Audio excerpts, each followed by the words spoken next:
Welcome back to Cryptopia, where we go over the wet and wild happening in NFT land. Don't forget to like and subscribe on your way in. Today, we're talking about Bapes Clan. I'm going to be doing a full review on everything I could find, the cons first, and then the pros.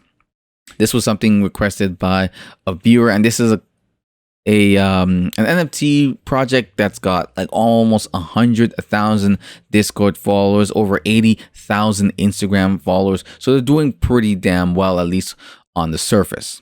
Let's take a look. So the first thing I want to say about their whole roadmap here is that it's really frustrating because they have a lot of play on words with the meta stuff. There's a lot of fluff that they seem to be throwing into here. But one of the big things I don't like is that so they'll be working on 1,000 plus business partnerships, but then they also eventually will get into this later, but they talk about the fact that it's a DAO where you'll be able to pick the partnerships.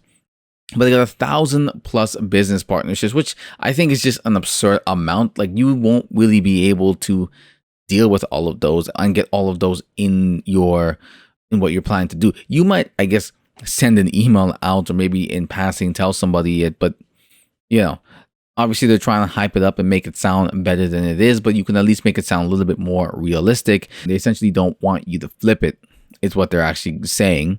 But then at the same time, they constantly talk about how the floor is being pushed to new heights never seen before. So do you want us to flip it?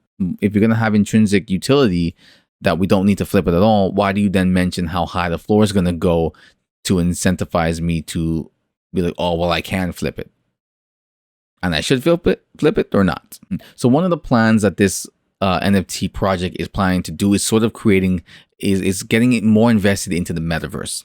That's a huge thing that they talk about constantly, is getting into the metaverse. The problem that I'm having with that, the con that I see with this, is essentially what they want to do is they want to buy land in the Decentraland, they want to buy land in the Sandbox, but they also want to buy in a bunch of other places. But they also want to create a space which you are basically what they call a meta investor.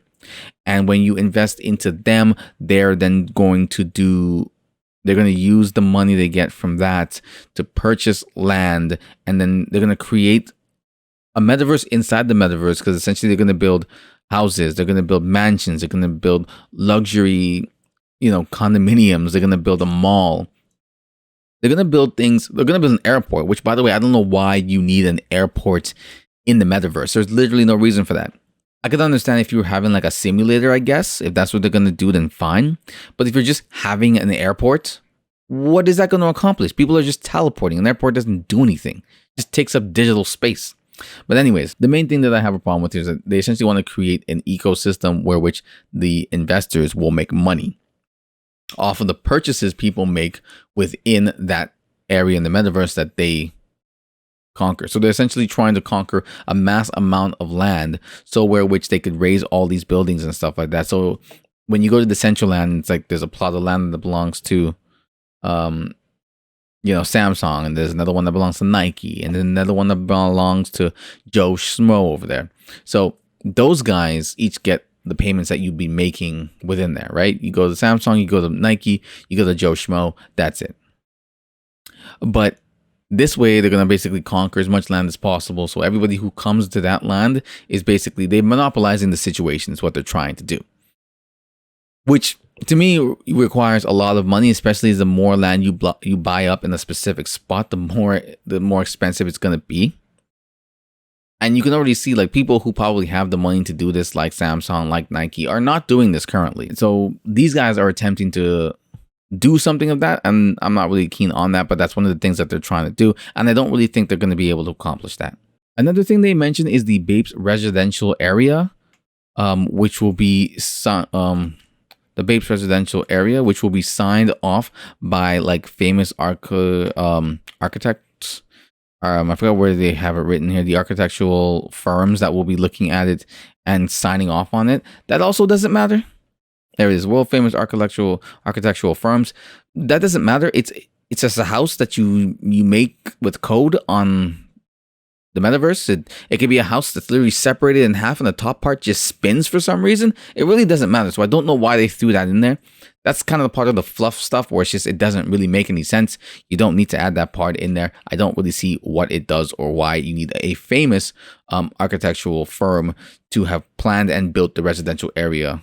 And then lastly, they're going to be building something, they're going to build up as much, they're going to call it the Planet of the Bapes in the Sanium, which is sort of its own metaverse space similar to the Decentraland and the Sandbox, I believe. And, you know, they're going to conquer as much plot of land in there as they can possibly get their hands on and essentially create an area, again, like I said, where which you can invite people there, but, you know, the people who are there, they get to come in, but the Bapes holders get to study, work, and live there and earn their Bapes coin, which, by the way, they mentioned that they're going to be releasing a white paper. Hasn't been released yet. I don't think I mentioned this. This is coming out on the 22nd of February. So this is about next week. Should probably get a white paper out first if you're going to be dealing with tokens now, doing specifically metaverse related stuff. Like what they're planning is insane. It's monumental what they're trying to accomplish, and they definitely need to give a white paper in order for me personally to have any confidence that this is going to get done, and I don't really think it does, just because of how ambitiously insane it is. Lastly, their DAO system. There's nothing wrong with having a DAO. That sounds great, but they have so much plans on one end and then a DAO on the other end. I mean, I don't know if that's going to create a conflict of interest when you're trying to do something and then the community sort of just denies it. So the collection is going to be minted on Polygon, which is fine. They don't mention why. They say here that it's like, you know, computer generated shapes and stuff like that, and it's representative of like the digital space and like real world and blah blah blah. And you can see it in the NFTs. They have like these weird geometric shapes going on with them, but you know, they don't mention the fact that it's got lower gas fees, it's faster, it shares the same security with Ethereum, but it isn't bogged down by the Ethereum limitations. They don't mention any of that for whatever reason, so that's fine. But again, it's like, why wouldn't you mention that? They mentioned computer graphics instead of the utility of the actual Polygon chain as a layer 2, but whatever. So the next thing is they have Chirac Daniel. So he is the art hand. So it says here that, you know, handcrafted and digitized by Chirac, if I'm saying that correctly, an award-winning creative director. That's not the first time we've had people who are award-winning in Hollywood in some way, shape, size, or form. It does not mean jack all. These are most of the time freelancers, and funnily enough, in his own Instagram, he mentions himself as a mentor to @Bapes Clan and not necessarily the creative leader, the creative head, the creative director, or, you know, lead artist or anything like that. I feel like you'd want to mention that if you were the hands-on, handcrafted main lead of the project. That could have just been, you know, for whatever reason he said that instead. Maybe to let somebody else handle the credit because they're an up and coming, whatever it is. He mentions himself as a mentor to them and not actually a lead artist. But as you can see here, sort of the artwork, the polygon geometric shaping that I was talking about here. So finally, we can go to the team. So one of the pros that I do have, and I have mentioned already kind of one of the pros, which was the Polygon stuff. Using Polygon is better. It's more environmentally friendly, etc., etc. But also using their doxability on their team, I will say is actually pretty well done. Now, I only went to the first 4. I did not have the time to do all of these guys. They have a lot of people here, especially to get this video out on time. I'm already like a few days behind, or a day behind. This was supposed to be released, I guess, for you guys yesterday. So, but, you know, we can go over the first few that we have here. The first one is Eric. So Eric, as you can see here, and his LinkedIn has the Bape stuff that's going on. He's also the founder and CEO of a company called Pluck. So when I was looking into Pluck, here they have it written as, we are building portals that will transport millions of gamers to the metaverse. Don't know what that means. That doesn't mean anything to me.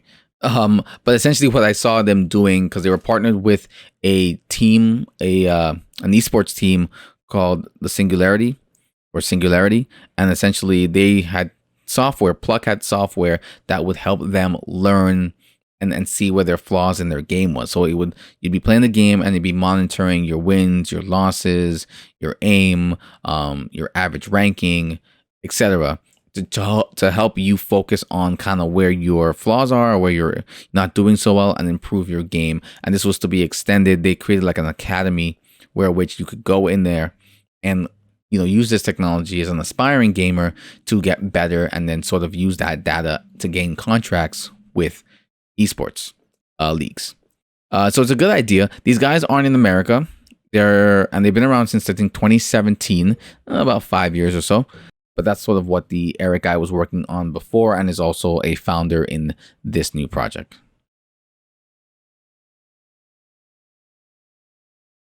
After that, we got Douglas. So Douglas apparently knows the Migos. Win-win. But again, celebrities don't mean anything and just because he knows them. But he brought them on for a live stream. But Douglas actually is also the managing director at Kungarna. Douglas is a United States citizen and a mentor to creators focusing on YouTube talent. He's educated and built over 40 plus channels, beginning with a hobby playing Counter-Strike. So, he's kind of like a talent agent kind of dude. At least that's what it seems like. And he did have Kungarna over here. Now, they have some pretty nice views about 2 years ago. These are the most popular stuff. If you look at their most recent, not doing too well for 200,000 subs, which is nice, but sort of dropped off. Now that can happen. You can have you can have your hype and you can fall down, and that stuff like that happens. Failure isn't necessarily a reason not to trust somebody. Things happen, but this is what he's the managing director of Kungarna, and his whole thing is helping people grow their audience. This is sort of a business card, I guess I would say, for him and Kungarna. Though they have nice subscribers, the views do not match. And the same thing with their Twitch.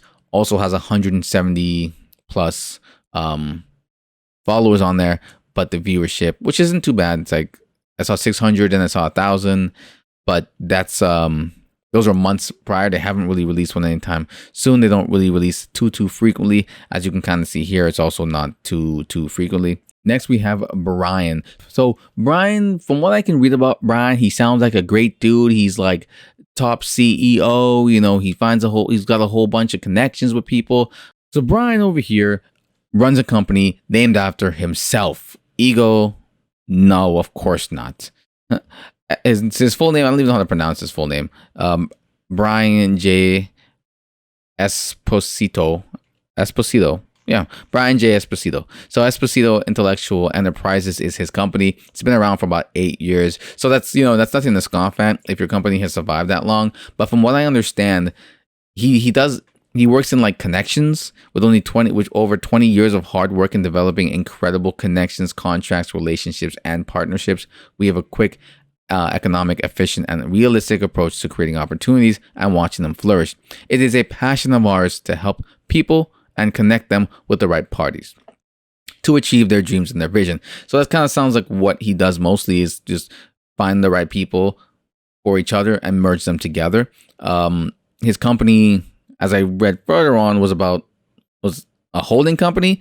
And from my understanding of a holding company, they come in different varieties, but like they hold shares of another company, and they don't sell no thing, they don't provide no service, they just hold securities of another company, and that's kind of it. And they can have multiple shares from multiple different companies, and their whole corporation is about holding securities from other companies. So you provide absolutely nothing, you just hold securities. I guess you provide a level of investment in the people who you're buying shares from. But other than that, the fact that you're around for 8 years. Now, the shitty thing was, whenever I looked at this guy up, Google, and I tried some other places, Google, and then I looked through Google, and like when it came to YouTube, and I'm like, let me see if there's some interviews, because he's so prolific. He's supposed to be this top, like over here. Oh no, over here, they talk about Brian as like ranking among the top 10 CEOs for 2020 in the World CEO Ranking Awards by Adria Management. I mean, that was a real thing, but I don't know how great Adria Management really is. And when you look him up, it's just like, interviews with them and stuff like that. if this guy's so prolific, so well connected, so well known, I would expected him to at least, you know, gather up some views just based upon his connections, just to know. I'm sure there's a ton of rich people that I do not know that are out there, but you know, for a guy who's really based around his connections, and from, you know, listening to some of these interviews, he's done so much and is known by so many and has started and has his hands in so many corporations. You know, it's just it's surprising he's not on a better televised network that, you know, someone of his caliber should be on. So take from that what you will. And lastly, we have Cam Jordan. So this guy is a football player, like an actual football fucking player, bro. So I was not expecting that. Again, I'll put that up there with the Migos. It's not really the craziest thing just because an athlete is behind it. You can go over to his Twitter. This is his picture, which is one of the NFTs from the Bapes. It is verified him. This is his channel, and he's, you know, I mean, he talks about that stuff. So he's behind it. There's really nothing to really go crazy about, in my opinion, just because he's a football player. We've seen tons of celebrities and artists and whomever get involved in NFTs just for the fuck of it. It doesn't really matter. They get a free NFT. You know, NFTs are hot and cool right now, so, you know, people are just jumping in. So this one, he's also a founder. To me, doesn't mean anything. I would say the others mean way more to that. But from what I can find, they're not, dude. It's such a weird thing because they don't provide. They're not breakouts where it's like, oh man, like these guys are so well known and doing so much crazy stuff for what they're trying to accomplish, right? It just seems like, yeah, you do have some business acumen to some level. Pluck.gg, you know, 5 years old, still running, has some partnerships. I know Bapes also partnered up with another company called ESTV. I don't have any tabs here for ESTV, but ESTV is a esports channel, and they sort of play around the clock 24/7 esports related news. You go on their YouTube, you go on their Twitch, not really known. I think they're relatively new though. But even when you go to their website, some of the links don't work. They don't take you anywhere. There's no information. You can't. It all seems a little weird. So I kind of fucked up and mixed a lot of my pros and cons intermingled throughout. Instead of keeping them separate, I'll try and do better in my next coming up videos. But basically, what I like about it is the fact that they are fully doxed, at least to the people I looked at. I didn't look at everybody, but those guys are well doxed. You can find them, you can verify them, and you can find stuff about them. I don't dislike the plan that they have. I just think it's overly ambitious, and I don't think they can accomplish it. But I do like the fact that these guys have some semblance of business experience, all of them, which is really nice to have, because you find a lot of these people are younger and don't really have any business experience whatsoever. Whether I make it come off like they failed or anything like that, it really doesn't matter. You have to fail in life, period, to get anywhere. So in business is no different. But you don't really want to be part of the failure if this is not a successful business venture, right? So just some stuff to keep in mind. I guess that's pretty much it for the pros and the cons. I guess there are a lot of cons, but there are a lot of red flags that I'm not happy about here. But the pro parts is you are probably working with some people who have some semblance of business ability and have been in an industry working with people and making connections. And so that can help foster what they're trying to do.